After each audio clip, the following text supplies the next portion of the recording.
Then we will do review for final. But at the beginning, I like to talk about this optional project. Yeah, because in one of our midterm questions, we answered that question. So there exists big O of log of n algorithm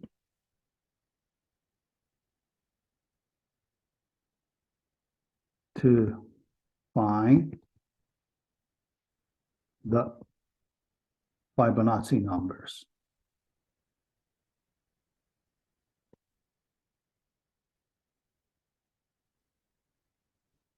Yeah. So in this optional project, let us do it. Let us see how to calculate Fibonacci numbers with this logarithm algorithm. Yeah, very interesting. First, it's not very difficult. Yeah, and the algorithm is very special. It uses a very special property. Yeah, so that part is very interesting. It is this special property. Property. All right. Yeah, here I just write the formula. Okay, and based on this matrix version formula, if we arrange the Fibonacci numbers in this way,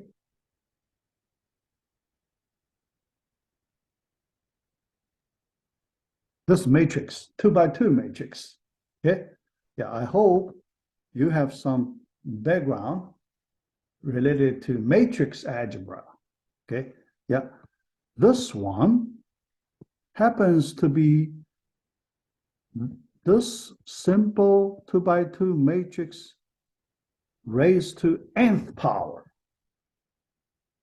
This formula. Yeah. If you want to prove, yeah, it's not hard to prove. If you want to prove it, you can use mathematical induction to prove it. Yeah. Use the mathematical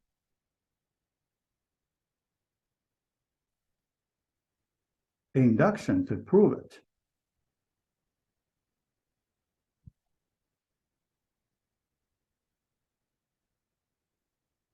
Okay, yeah. Yeah. But we just apply this formula to do Fibonacci numbers, to find Fibonacci numbers. All right, so look at the right-hand side. It's a, yeah, let's say exponential function, right? Exponential function, integer exponential function. Yeah.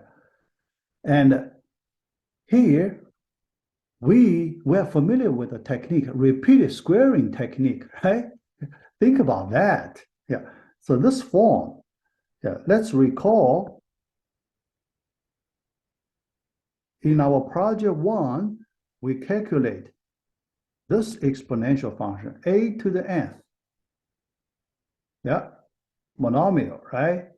X, yeah, actually X. Yeah, here I use A. Yeah, yeah, we can use X to the nth monomial, and we apply the repeated squaring technique.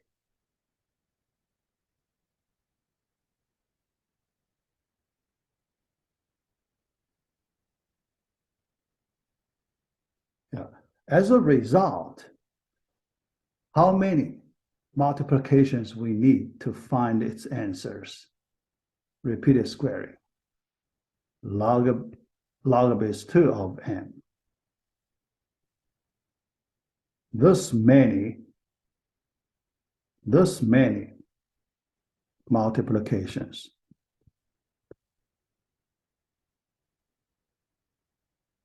By repeated squaring. See?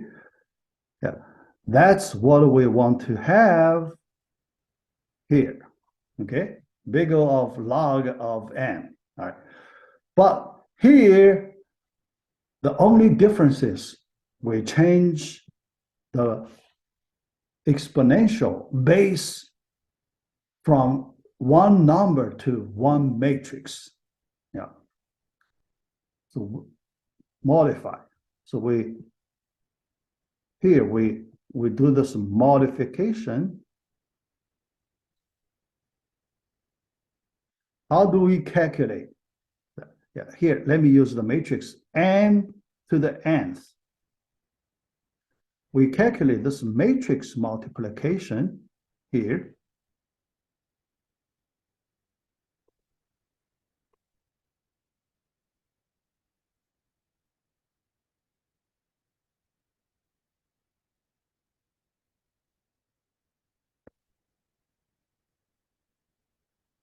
Multiplication.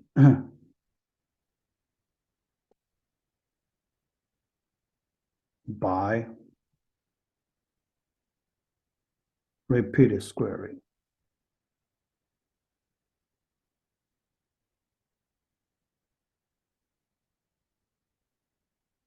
How about that? Okay. Yeah, how about that? So here you can see, yeah,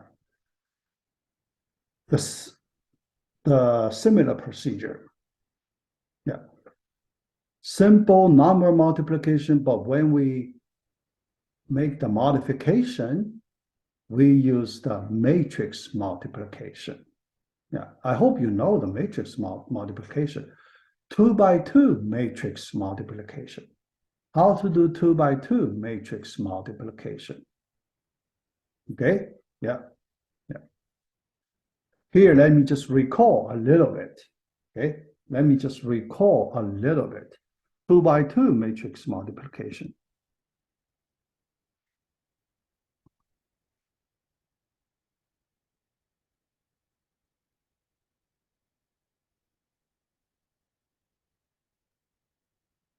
Okay, yeah.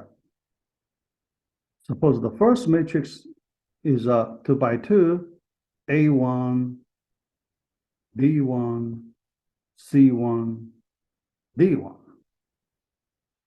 The second matrix is another 2 by 2 matrix, A2, B2, C2, D2 matrix.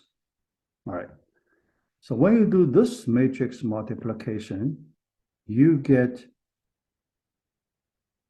a 2 by 2 matrix. Yeah, let's look at the first entry. Here, let me write the 2 by 2 entry. 4 entries. The first one, this column multiply this row in this way. A1, A2 plus B1, C2, right? The second, A1, B1, and B2, D2. So A1, B2 plus B1, D2. Then C1, D1, and A2, C2. So C1, A2 plus D1, C2. All right. So C1, D1, and B2, D2. So C1, D2 plus D1, D2. That's the formula for 2 by 2 matrix multiplication. So when you do, every time when you need to multiply two 2 by 2 matrices, you just apply this formula. Okay, yeah. Carefully. All right.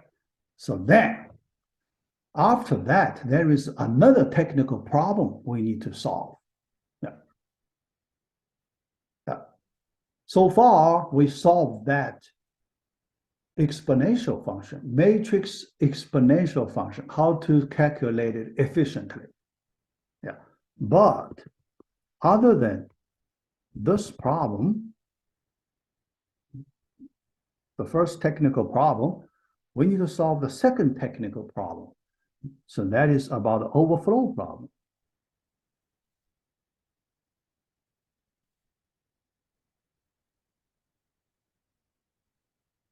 Overflow problem. Because the Fibonacci number becomes larger and larger, and after some point, you may get an overflow problem, then your answer could be wrong. Yeah, so let me give you the explanation of this overflow problem. All right. First, when you do calculation, you need to choose some integer data type, right? Yeah. So integer data type, when we choose it, we need to find the largest integer data type, right? Largest integer data type we can find. Yeah. Here, let me use the Java case. So in Java, the largest integer data type, that's the long integer, right? Yeah. So that's the long integer.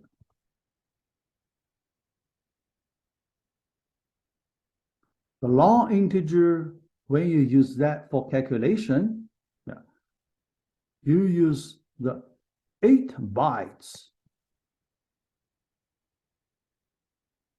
for one integer.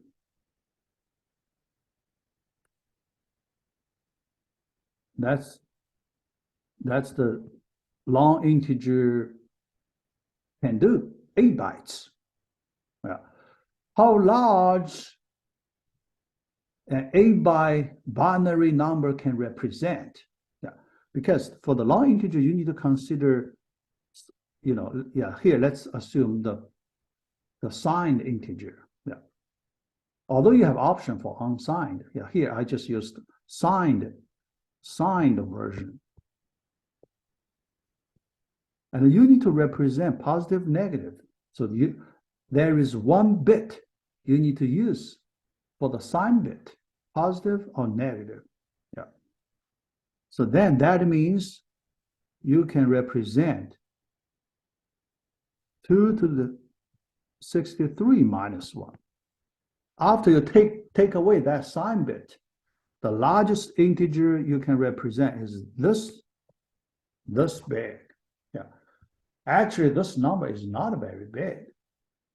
Yeah. So you can calculate it. It's not very big. Yeah. And when we calculate the Fibonacci number, yeah, you can calculate as large as f of 92. Before f of 92, you're fine. Yeah. But when you get to f of 93, this one, you will get overflow. Overflow, that means the bits you need to represent this number is not enough. Then only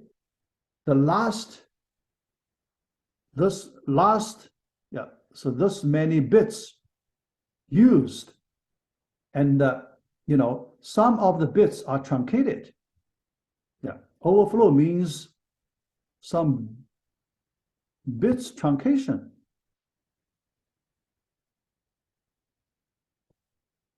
occurred, bits truncation occurred.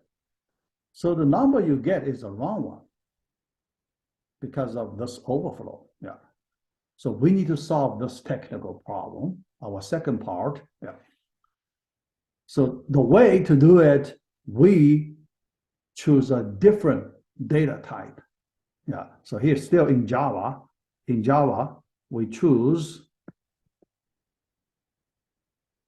big integer. In Java, there is a class called big integer class, Java class, okay? Yeah. If you use this big integer class, there is no overflow. Yeah, no overflow as the result. Yeah. You can calculate any large number Fibonacci, yeah, without any overflow. Yeah. Yeah, because the way the underlying implementation, it uses strings,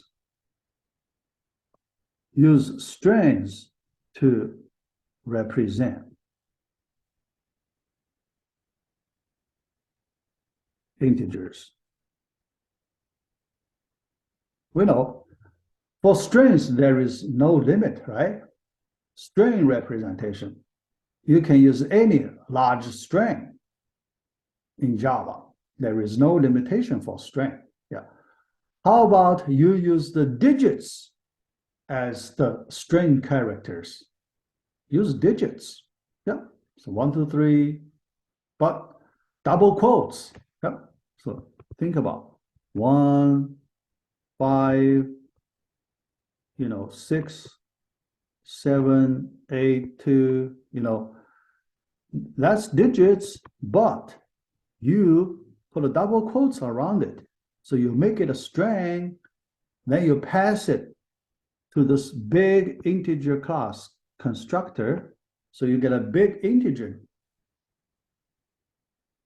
class object, big integer object. Then you use that object, you do operation, addition, multiplication, division, yeah. So that class has many methods. You can do operations. Yeah.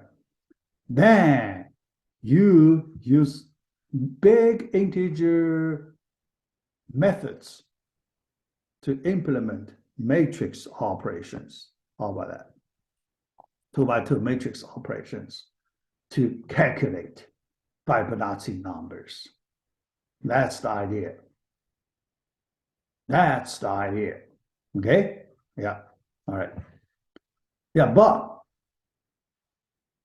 for this project, when I write a project description, yeah, when you use this matrix method, how do you know your calculation is correct? Right? Yeah. So you can calculate, you can find some number, but how do you know your calculation is correct? Yeah. So here we use two methods we combine. Okay? Yeah.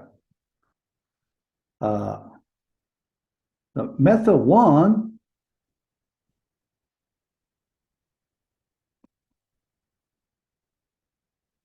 we use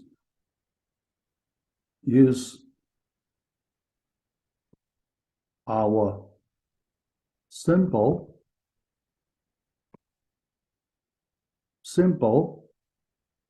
iteration method.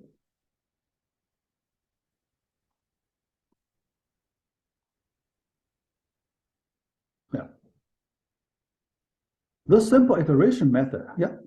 The method one in our notes, that one, you may get overflow, but we calculate for the Fibonacci number f of n with n less than or equal to 92. We know when n less than or equal to 92, those numbers are correct. Okay, yeah. So method two, this matrix method. Matrix method. Okay, yeah.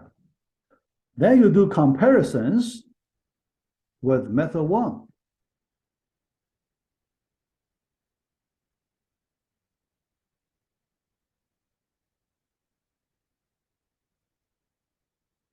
With method one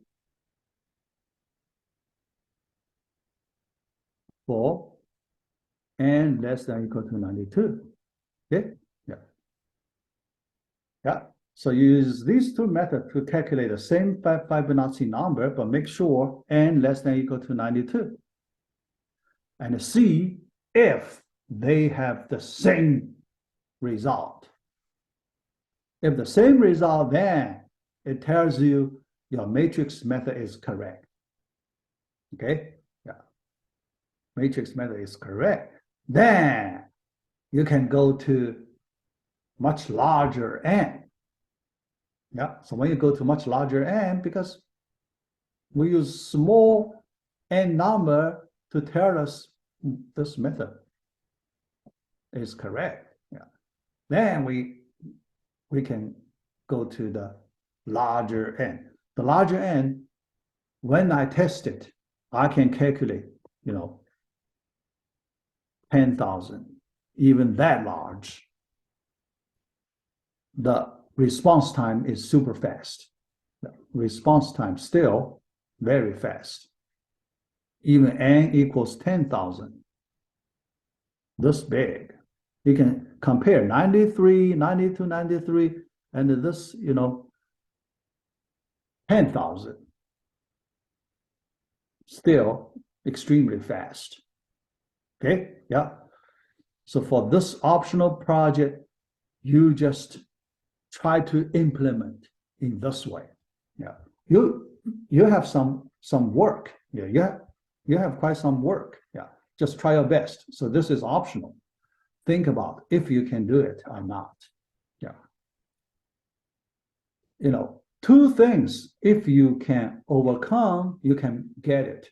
One, 2x2 matrix multiplication. Another, use Java big integer. If you can do these two things, then you can complete this project. Okay, so you know how to calculate the Fibonacci numbers in big O of log of n, log base 2 of n. Yeah. All right. Yeah. So that's the algorithm description. Yeah. So the main idea is pretty much here. Yeah. So the remaining, you just try to understand the details here.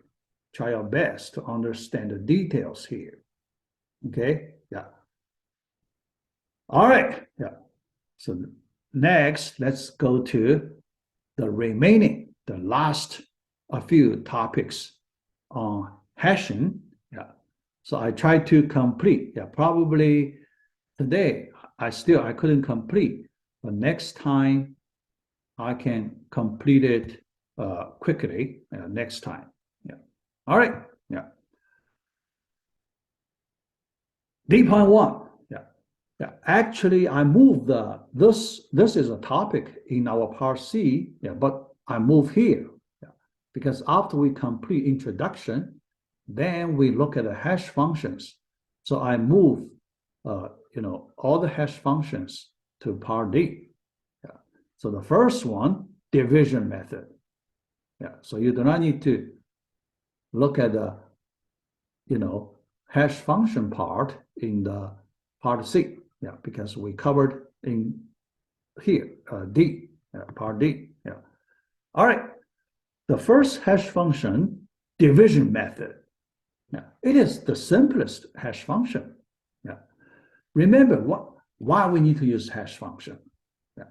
So we have a big key. In order to map a big key to a small location number, that's the goal. The goal is that simple because the key is too big. And we don't want to assign that many storage locations for our data. So we need to do some mapping. Yeah.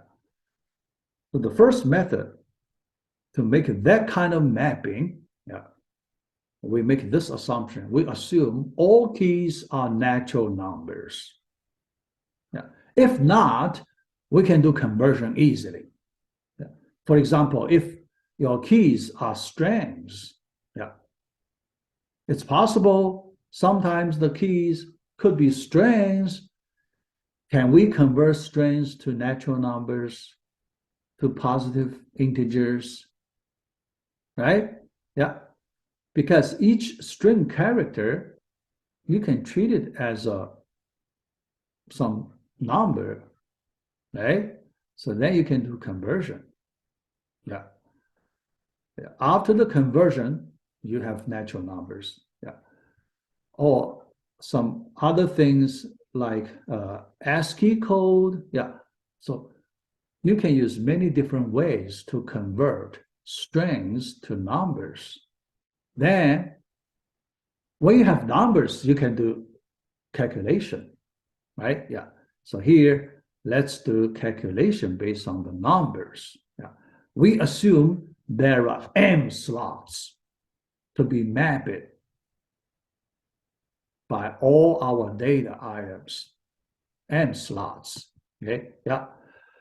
How to map a relatively large key k to one of the slot numbers, location of the slots. Yeah.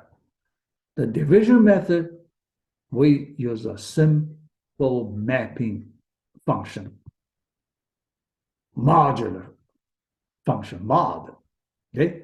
H of k, hash function, H of k, when you plug in that key k, it returns the value in this way, k mod n. You do integer division, but you only take the remainder. You drop the quotient part. You only take the remainder. That is very simple, right? In this way, you can imagine any big key can be mapped to a small slot number, less than n, that number between 0 and n minus 1. You can do that mapping. You can always do that. Okay, so it's simple. Yeah, but it may not be good. Yeah, at this point, we just satisfy the requirement, map a big key to a small slot number. But it does not mean this mapping is a good one. Yeah, it may not be a good one. Yeah, so we will do further discussion on this method. Yeah, it's easy to calculate. Yeah, very fast, very easy. Yeah, all right. Evenly distributed. Yeah, we have another consideration with this hash function. Can we distribute our data items evenly in that hash table? Yeah. Yeah. The answer, we may not get evenly distributed behavior. Yeah. Yeah. If you're lucky, it depends on the keys. If you're lucky, if you have good keys, you can get evenly distributed mapping locations. But if the keys are not that friendly, then you will map many keys to the small number of locations. That will make your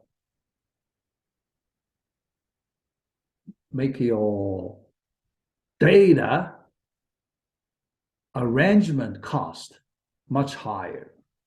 Okay? Yeah. The cost. Yeah. You need to, at the end, you need to put all the data items in appropriate locations. Yeah. But when you do that, you need to pay a lot of cost. Yeah. So we will see that. Yeah. All right. Called by any pattern. Yes. Sometimes the keys may have some special pattern. Yeah. If the key have some special pattern, then this method does not perform well for some of the patterns. Okay, so the mapping, you will map too many data items in a small number of slot locations. Yeah. I will give you some simple examples to show you this point, the pattern. All right. Make hash functions robust. Yeah. That means our previous hash function is not robust. Our goal, we want to make it robust. Okay? Yeah. Robust here means it can break any pattern. Yeah, may not be any pattern, most of the patterns. Yeah.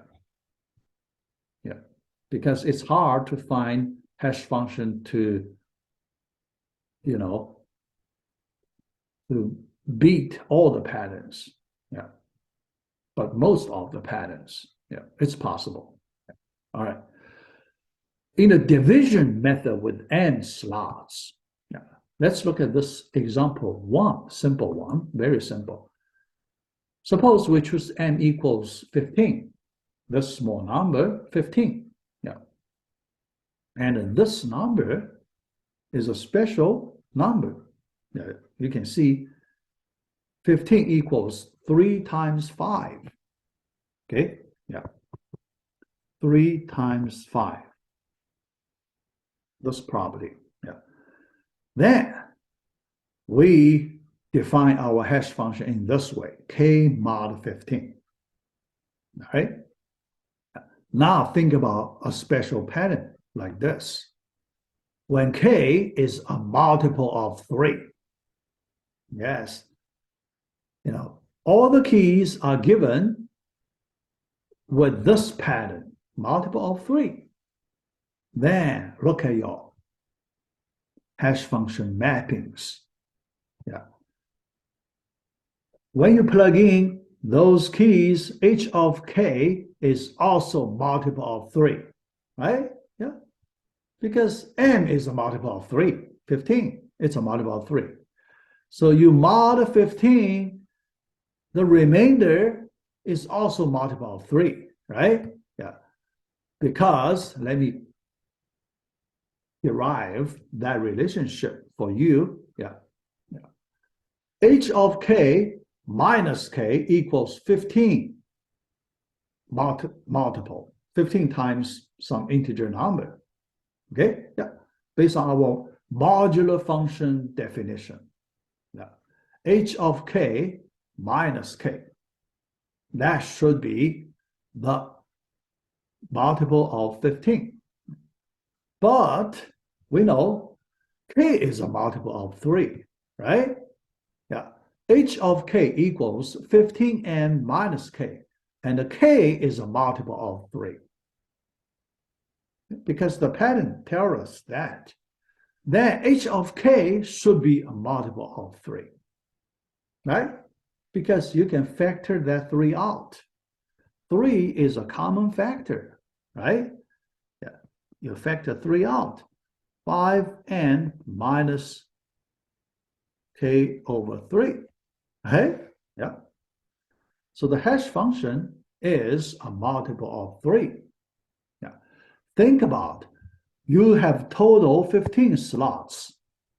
Only those slot numbers that are multiple of 3 can be mapped by this hash function. Think about that.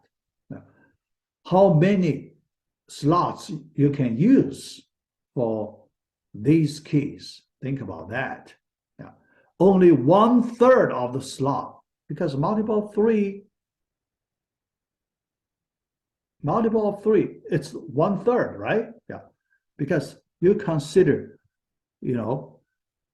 remainder, division by 3, remainder. When you do division by 3, remainder, you only have 3 cases, 0, 1, 2. Okay, 3 different remainders. Here, the pattern tells us only when the remainder equals 0, those slots, those locations can be used. If the remainder equals 1, those locations cannot be mapped. If the remainder equals 2, those locations cannot be mapped. Only 0, it can be mapped. Now you can see only 1/3 of the locations can be mapped, right? Yeah. Just, in general, 1/3 of the locations can be used. So you waste 2/3 of the locations. So you can see this method is not good. Okay, or we can say not robust for this pattern. Yeah, multiple of 3, this pattern, it's not robust. Okay, all right.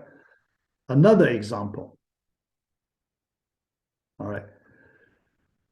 In the division method with m slots, but this time, in this example, we make m equals power of 2, 2 to the rth power, this power number. When you have this special m and your hash function k mod 2 to the rth, then look at the pattern. So if 2 keys have the same last r bits, yeah, if 2 keys have the same last r bits, then they map to the same slot. Yeah. Okay. Yeah. So in this way, you can see, the pattern is there are some keys, they have the same last a few bits. Then your hash function performs very bad. Yeah. When those keys are mapped to the same slot, then you need to spend a lot of special treatment to put them in appropriate locations. That takes a lot of time. That will make your hashing operation much slower. Yeah, we will see that part later. Okay, yeah. So here, another example, it's not robust. This modular operation is not robust. Yeah. How to fix it? The next question. Yeah. A good choice for division method. When we choose m, we try to avoid the previous 2 patterns. Yeah. How to avoid the first pattern? We use prime number. Yeah. Because our first example, m equals 15, the 15 is not a prime number. M equals 15. It's not a prime number. It has factor 3, factor 5, and the multiple of 3, multiple of 5 will cause us problem. So to avoid that, we choose a prime number for this m. Okay? Yeah. In this way, we break the first pattern, multiple of some number pattern. Yeah. All right. That is not too close to power of 2. Yeah. To break the second one, not 2. Yeah, we choose m.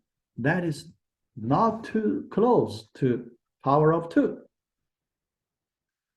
So we can break the second pattern. Okay, yeah, power. If it's too close to power 2, then you have many keys. If they have the similar last r bits, they could be mapped to the same small region locations. Yeah, so we want to break that pattern. So not too close to any power of 2. Yeah. All right. So this could improve the performance of the hash function. Yeah. But this solution improvement still very limited. Very limited. Yeah. All right. Yeah. It is expected to be robust again. Yeah, actually, first, this way can greatly improve our previous hash function, greatly improved, but still, very limited. Yeah. Yeah. So we want to break more patterns. Yeah. Still, we do not feel, it can handle other different patterns. Yeah. All right. So it is empirical. Yeah. It cannot be proved. Yeah. Yeah. All right. Yeah. And actually, for any hash function like this, someone can, dig in deeply to find some special pattern to make the hash function perform poorly. Yeah, that's possible. Okay, yeah.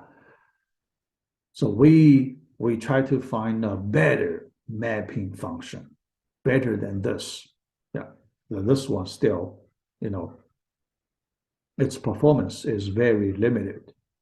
Okay, all right. Yeah. Yeah. But,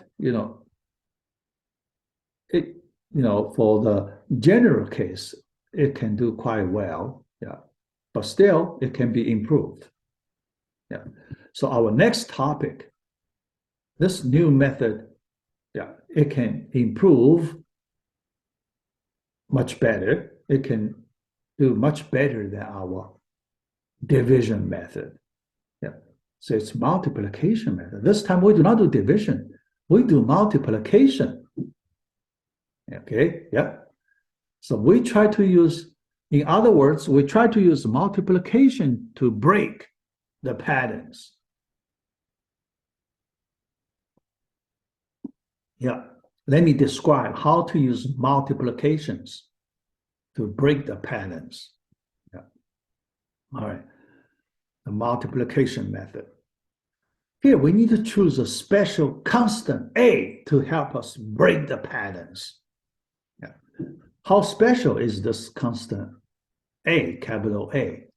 It is between 0 and 1. Okay, first, its range between 0 and 1. Okay, yeah. And then we define our hash function in this way. We use floor function, yeah, because the hash function value should be integer. Yeah. So we should use the floor function to make it integer. Floor function of m times m multiplication, m times a number, fractional number. That number is your key, whatever that large key is, k number, multiply that a special constant. Yeah. So you get a number, right?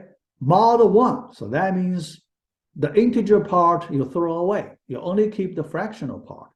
After you do the multiplication, k times a, you throw away the integer part.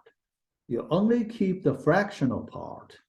That fractional part, you use it to multiply n. Yeah. So you get some, you have integer part, fractional part, but you use the floor function to throw away the fractional part, only keep the integer part. That will give you the hash function value. Okay, yeah, all right. So this is the way we define our multiplication hash function. Mainly we do multiplication. Yeah, all right. And we feel this way can help us to break more patterns. Yeah, most of the patterns. Okay, yeah. All right. So why why we can, yeah. So a good selection of A can break most patterns. So what is a good selection of A? Yeah. So A should be an irrational number. Yeah. So in our midterm, I ask you, root 5 is a rational number or irrational number. Yeah. But some students, actually quite some students, still gave me rational number. So what's the rational number here? We call rational number, any rational number can be represented as ratio of two integers, n over n. That's the rational number. Okay? Irrational number, you cannot represent in this form. Yeah. So root 5, root 2, you cannot represent root 5, root 2 as this, integer fraction expression. Yeah.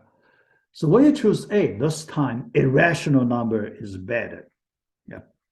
If you use rational A here, rational number A, yeah, you cannot break many patterns. Yeah.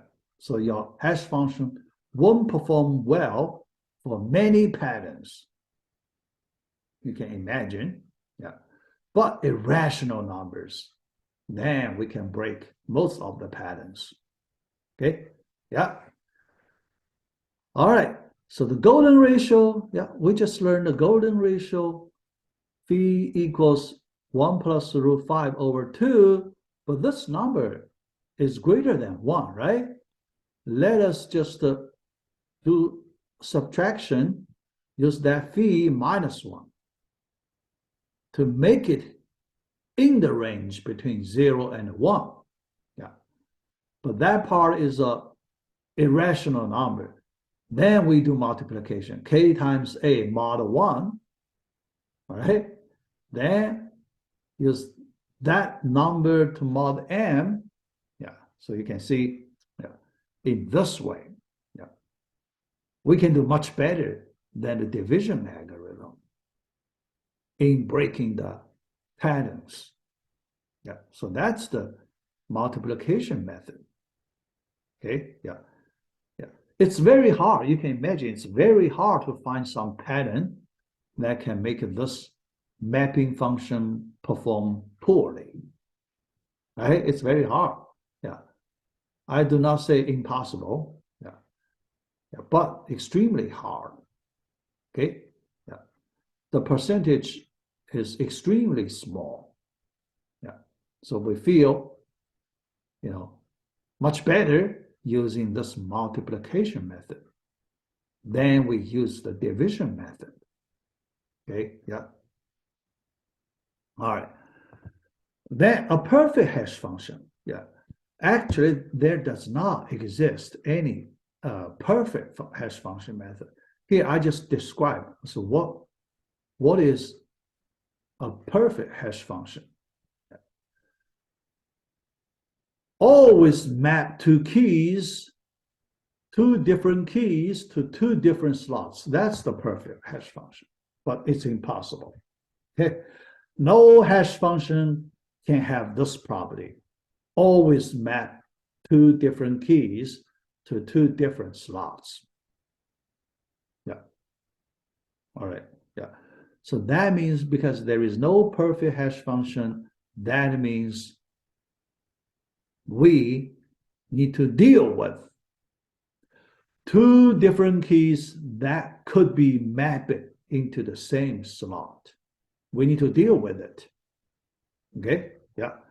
But we want to control the percentage of that problem happens should be controlled, very small.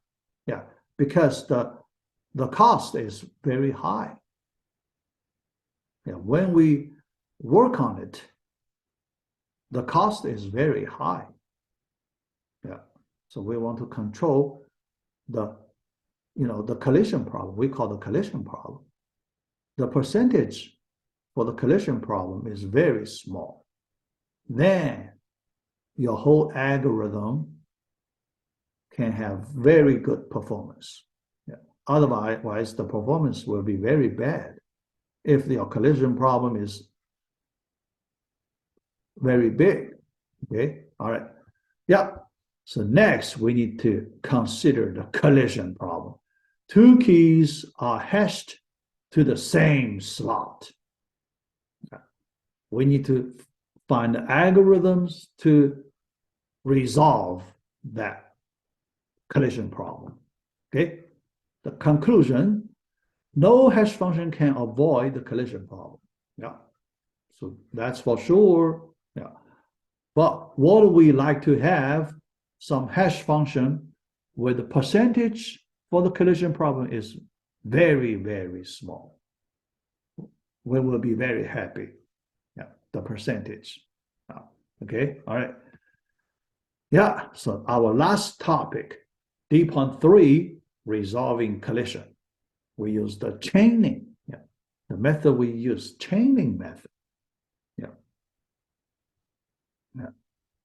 The first straightforward idea is the chaining. When collision happens, we maintain a chain to store all the numbers, all the data items that are mapped to the same slot location.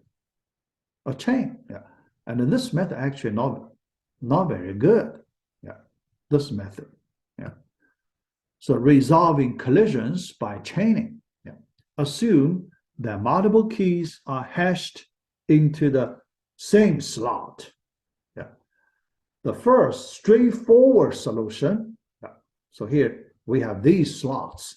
But for each slot, we attach it with a linked list.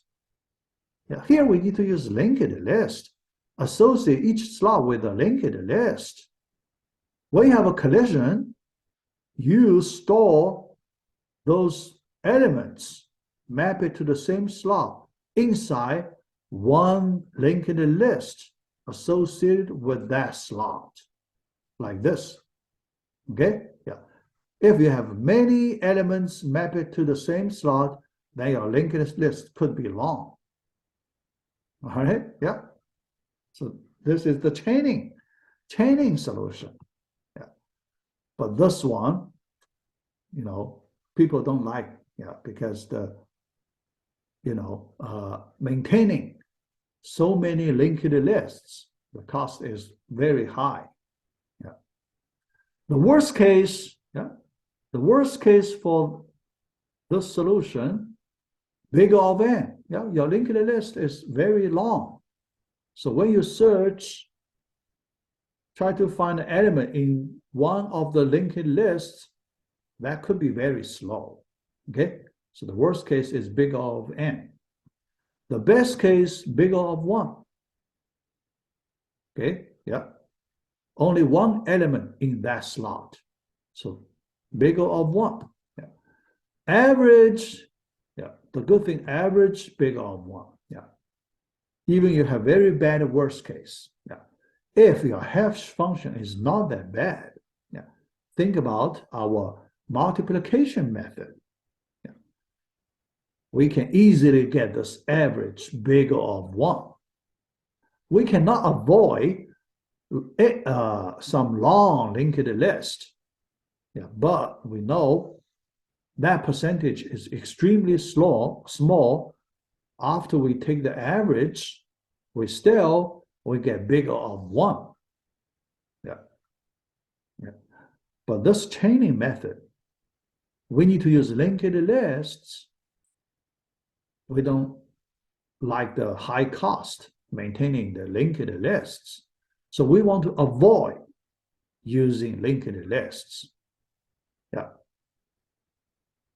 So we want to find different solutions resolving collisions. Yeah.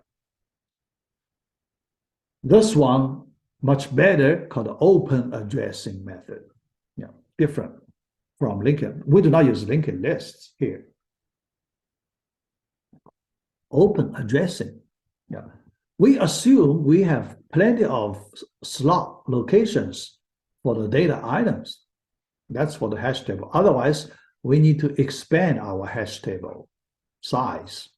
Yeah. So here our basic assumption is our slot numbers should be greater than the number of elements to be stored in the hash table.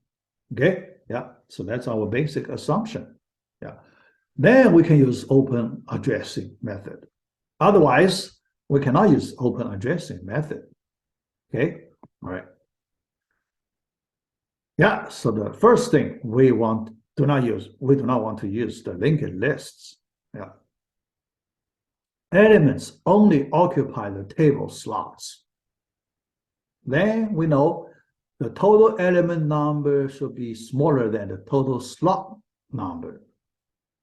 Yeah. So then we have enough room. Yeah.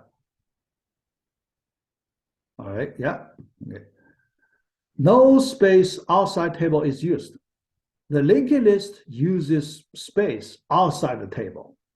Yeah. So your linked list can grow. Yeah. So outside the table, you need to use a lot of space. Yeah. For this method, we do not use space outside the table. Okay. Yeah. Here, this alpha will represent the ratio. This n means the number of elements.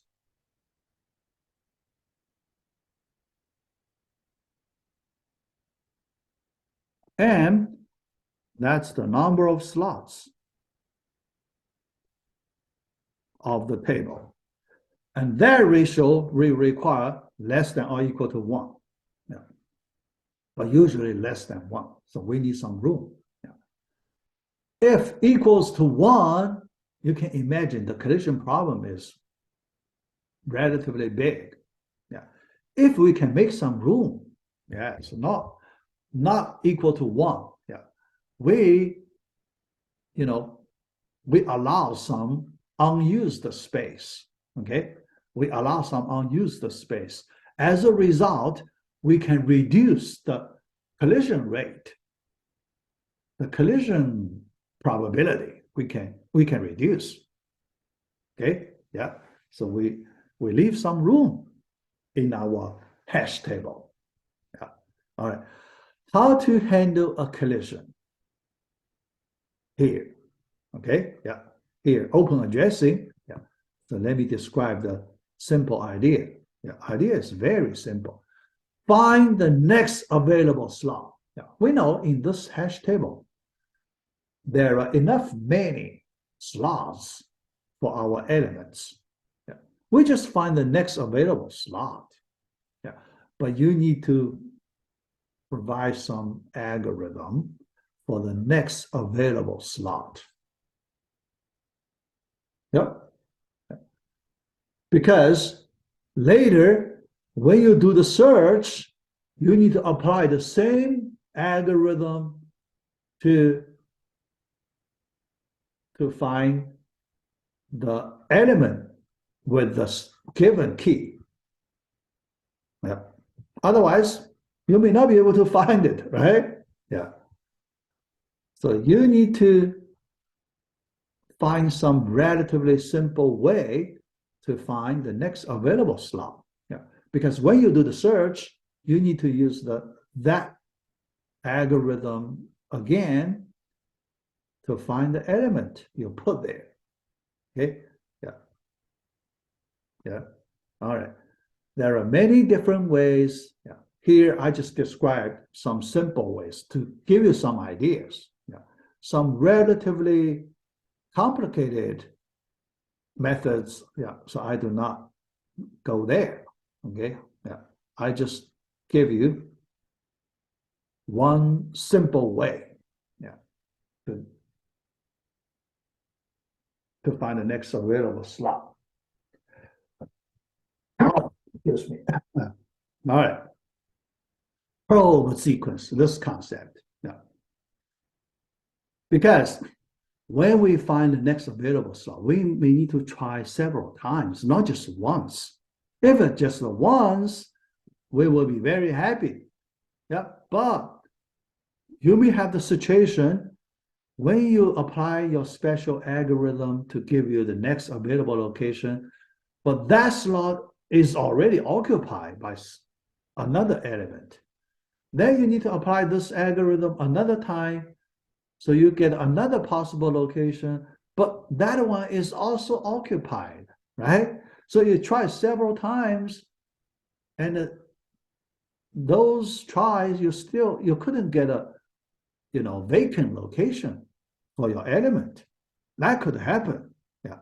So you will get a sequence. We call that probe sequence. Yeah. Yeah. You do probing, you keep doing the probing, yeah, but you need to try many, many times. Yeah. At the end, you will find one. Yeah, because we know there are enough many slots for our elements. Okay. Yeah. So sooner or later, we will find one vacant slot we can use to put the current element. Yeah. But we hope that probe sequence is not too long. If it's too long, then the overall performance will be very bad. Yeah. Because it takes too long, too much time. You can do the mapping. Yeah. So that way, your overall performance will be greatly reduced. Okay, yeah. Here, in our midterm test, I give a question asking you, which efficiency type gives the overall efficiency. And actually quite some students told me the worst case efficiency. Actually, it's not, okay? Yeah, the worst case, because here in our typical situation, average case, like the one we are doing here, here we do the mapping, yeah, we have worst case, right? The worst case is extremely bad, big O of n, yeah, so bad, okay? Yeah, but the probability for the worst case is so small. After we do average, our average case actually is pretty good, big O of 1, because we average out that bad worst case easily. Okay, yeah. So the best way to represent our overall efficiency, that's the average case efficiency, not the worst case efficiency. If you use the worst case, you are too pessimist, not optimistic, pessimistic. Yeah. So we should use the average case efficiency. Yeah. Here we have the same situation. Yeah.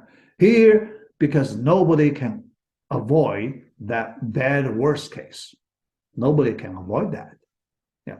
But why we still feel our Hessian method is very good, because when we see the average case efficiency that is bigger of 1, then we have the confidence. Yeah. We have the confidence because we know we have this good average case efficiency.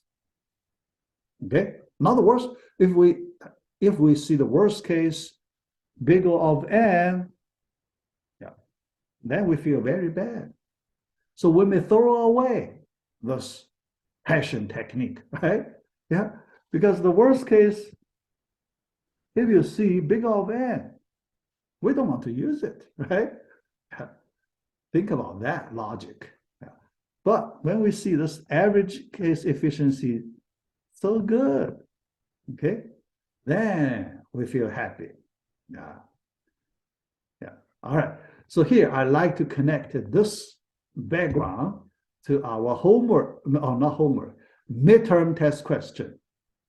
So which efficiency type is appropriate to describe the overall case efficiency?